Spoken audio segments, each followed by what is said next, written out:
नमस्कार. आज आपण एका खूपच वेगळ्या आणि भन्नाट गोष्टीबद्दल बोलणार आहोत. स्वतःला बरं करणारं काँक्रीट. ऐकले कधी? Self healing concrete? नमस्कार. हो, अगदी. आपल्याकडे यावर आधारित काही माहिती आहे. स्वयंउपचार काँक्रीट, पायाभूत सुविधांचे भविष्य. आज आपण जरा खोलवर जाऊन बघूया की हे तंत्रज्ञान नक्की काय आहे. म्हणजे कसं काम करतं आणि आपल्या रोजच्या वापरातल्या गोष्टींसाठी रस्ते, पूल वगैरे यासाठी हे महत्वाचं का ठरू शकतं? बरोबर. उद्देश तोच आहे की हे सगळं समजून घेणं. कल्पना करा की सिमेंटच्या बांधकामाला भेग पडलीये आणि ती स्वतःहून भरून निघतेय. अगदी. सध्या कसं होतं, आपलं नेहमीचं काँक्रीट, त्याला ऊन, पाऊस, तापमान बदल किंवा वजन यामुळे भेगा जातात. हो ना.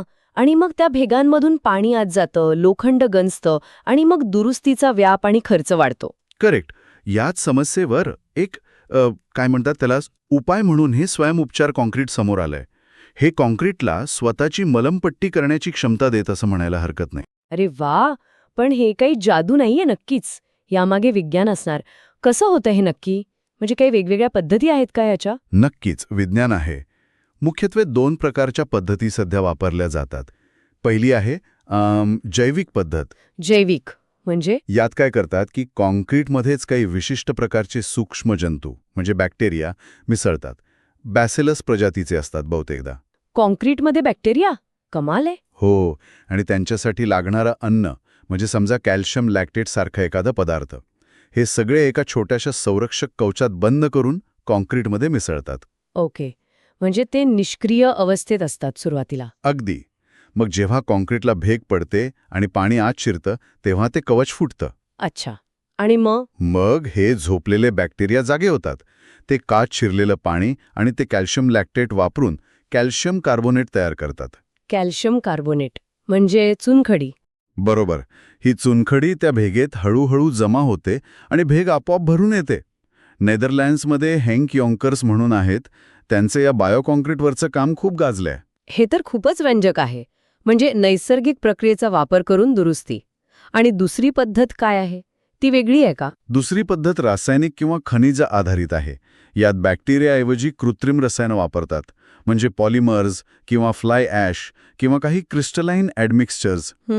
हे पण तसेच सूक्ष्म कॅप्सूलमध्ये भरून काँक्रीटमध्ये मिसळतात. भेग पडली की कॅप्सूल फुटणार, रसायन बाहेर येणार आणि पाणी किंवा हवेच्या संपर्कात येऊन ते कठीण होणार, भेग बुजणार. ओके. तत्व तेच आहे. भेग पडल्यावर काहीतरी क्रिया सुरू होते. हो, अगदी. फायबर्स. ते काय असतं? हे धातूचे असे धागे असतात जे विशिष्ट परिस्थितीत समजा भेग पडली किंवा तापमान बदललं की आकुंचन पावतात. ते भेगेच्या दोन्ही बाजू अक्षरशः एकत्र खेचतात. अच्छा. भेग लहान करायला मदत करतात. हो, किंवा बुजायला मदत होते. याचे फायदे तर मग स्पष्टच आहेत. बांधकाम जास्त टिकेल, दुरुस्तीचा खर्च वाचेल. हो, फायदे खूप महत्वाचे आहेत. सगळ्यात मोठं बांधकामाचं आयुष्य वाढतं. विचार करा, पुलांना, इमारतींना किती कमी वेळा दुरुस्ती लागेल. बरोबर. त्यामुळे देखभाल आणि दुरुस्तीवर होणारा प्रचंड खर्च वाचतो. सुरक्षितता वाढते आणि पर्यावरणाच्या दृष्टीनेही चांगलं. कमी दुरुस्ती कमी कचरा. आणि काँक्रीट निर्मितीचा कार्बन फुटप्रिंट पण कमी होईल ना? हो, तो पण एक फायदा आहेच. पण मग हे इतकं फायद्याचं असून सुद्धा सगळीकडे लगेच का नाही वापरलं जात? काही आव्हानं, काही मर्यादा असतीलच ना? अगदी बरोबर. सगळ्यात मोठं आव्हान आहे ते सुरुवातीचा खर्च. हे तंत्रज्ञान वापरून बनवलेलं काँक्रीट पारंपरिक काँक्रीटपेक्षा बरंच महाग आहे सध्या. ते तर असणारच. दुसरी गोष्ट याची भेग बुजवण्याची क्षमता. सध्या तरी हे फक्त लहान भेगांसाठीच प्रभावी आहे.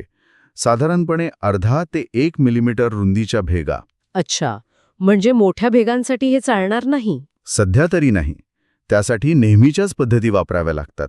आणि तुम्ही म्हणालात की त्यात जीवाणू किंवा रसायनं असतात. ते किती काळ टिकतात? त्यांची कार्यक्षमता वर्षानुवर्ष टिकते का? हा खूप महत्वाचा प्रश्न आहे. या उपचार करणाऱ्या घटकांची जीवाणू असोत वा रसायनं, त्यांची दीर्घकालीन कार्यक्षमता अजून पूर्णपणे सिद्ध व्हायची आहे. ते 10-20 वर्षांनी पण तितकेच प्रभावी राहतील का, हे अजून अभ्यासावं लागेल. ओके. शिवाय याचं उत्पादन अजून मोठ्या प्रमाणावर होत नाहीये. त्यामुळे प्रक्रिया थोडी गुंतागुंतीची आहे आणि त्याचे स्टँडर्ड्स मानकं अजून तयार व्हायची आहेत. तरी सुद्धा आज जगात जुन्या पायाभूत सुविधांचा प्रश्न मोठा आहे. टिकाऊ विकासाची गरज आहे. हो, म्हणूनच या तंत्रज्ञानाकडे इतक्या आशेने पाहिले जाते. जगभरातले रस्ते, पूल, धरणं जुनी होत चालली आहेत. त्यांच्या देखभालीवर खूप खर्च होतोय. आणि त्याच वेळी आपल्याला जास्त टिकाऊ, पर्यावरणपूरक बांधकाम साहित्य हवंय. बरोबर. त्यामुळे स्वयंउपचार काँक्रीट या गरजा पूर्ण करण्याची क्षमता ठेवतं. आव्हानं आहेत, पण आशा खूप मोठी आहे. म्हणजे थोडक्यात सांगायचं तर हे सेल्फ हिलिंग काँक्रीट बांधकाम क्षेत्रात खरंच एक मोठी क्रांती घडवू शकतं. एक आश्वासक तंत्रज्ञान आहे हे. हो, नक्कीच. खर्च आणि भेगांचा आकारासारख्या मर्यादा आहेत, पण भविष्यात यावर मात करता आली तर फायदे प्रचंड आहेत. जास्त काळ टिकणाऱ्या वास्तू, कमी देखभाल, जास्त सुरक्षितता. अगदी. आणि हे आपल्याला भविष्याचा विचार करायला लावतं. कल्पना करा की असं काँक्रीट जे फक्त स्वतःला बरं करत नाही, तर कदाचित स्वतःला स्वच्छ पण ठेवेल किंवा स्वतःवर किती ताण येतोय हे सुद्धा सांगू शकेल. अरे वा. जर आपल्या इमारती आणि पुलांना दुरुस्तीची गरजच खूप कमी झाली, तर आपली शहरं, आपलं जग कसं बदलेल यावर विचार करायला नक्कीच वाव आहे.